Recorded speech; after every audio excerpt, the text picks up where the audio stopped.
ഞാനൊരു സന്തോഷമാണോ ദുഃഖമാണോ പങ്കുവയ്ക്കാൻ പോകുന്നതെന്ന് അറിയത്തില്ല. ഞാൻ കഴിഞ്ഞ ദിവസം എൻ്റെ ഒരു സഹപാഠിയെ കണ്ടു. ഒരു സ്ത്രീയാണ്, ഒരു പെണ്ണാണ്.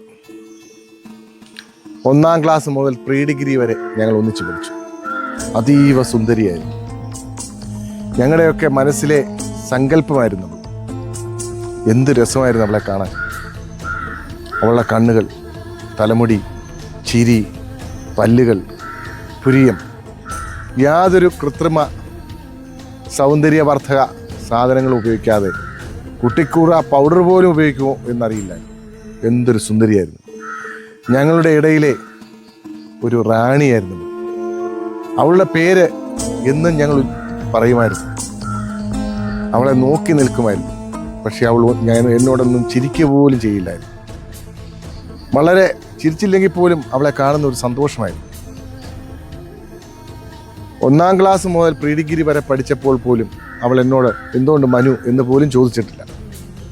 പക്ഷേ കഴിഞ്ഞ ദിവസം ഞാൻ അവളെ കണ്ടു. എൻ്റെ ആ തങ്കവിഗ്രഹം ഉടഞ്ഞുപോയി. ഞാൻ വൃദ്ധനായി, പക്ഷെ അവൾ വൃദ്ധയായത് എനിക്ക് സഹിച്ചില്ല.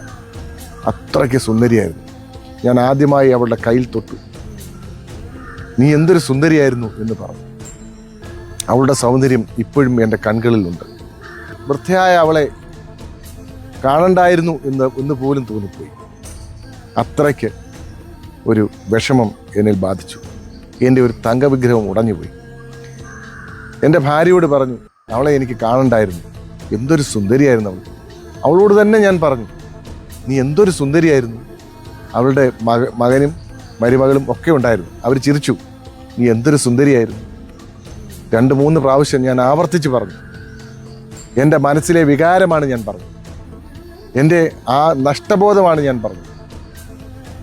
അവൾ ചെറുപ്പകാലത്ത് എന്നെ മൈൻഡ് ചെയ്യാത്തതിൻ്റെ ഒരു വിഷമം, അതിൻ്റെ ഒരു വൈരാഗ്യവും അതിൽ ഉണ്ടെന്ന് കരുതിക്കൊള്ളൂ. ഞങ്ങളോട് അന്നത്തെ കാലത്ത് പെൺകുട്ടികളൊന്നും ആൺകുട്ടികളോടൊന്നും കൂടുതൽ സംസാരിക്കുകയോ ഇടപഴകുകയോ ചെയ്യില്ല. അതുകൊണ്ടായിരിക്കാം അവൾ ഇന്ന് വരെ എന്നോട് എന്തുകൊണ്ട് മനു എന്ന് എന്നോട് ചോദിച്ചിട്ടില്ല. ആദ്യമായി ചോദിച്ചു ഈ വാർദ്ധക്യത്തിൽ. സന്തോഷം. എന്നാലും ആ തങ്കവിഗ്രഹം ഉടഞ്ഞു പോയതിൽ എനിക്ക് വല്ലാത്ത കുണ്ഠിതമുണ്ട്, വിഷമമുണ്ട്, വല്ലാത്തൊരു പ്രത്യേക ഒരു വികാരം. സത്യസന്ധമായി പറഞ്ഞാൽ ഒരു ദുഃഖം. ഞാൻ വൃദ്ധനായത് ഞാൻ അറിഞ്ഞില്ല, പക്ഷേ അവൾ വൃദ്ധയായത് എനിക്ക് വല്ലാത്ത വിഷമം എനിക്കുണ്ടായി. നന്ദി, നമസ്കാരം.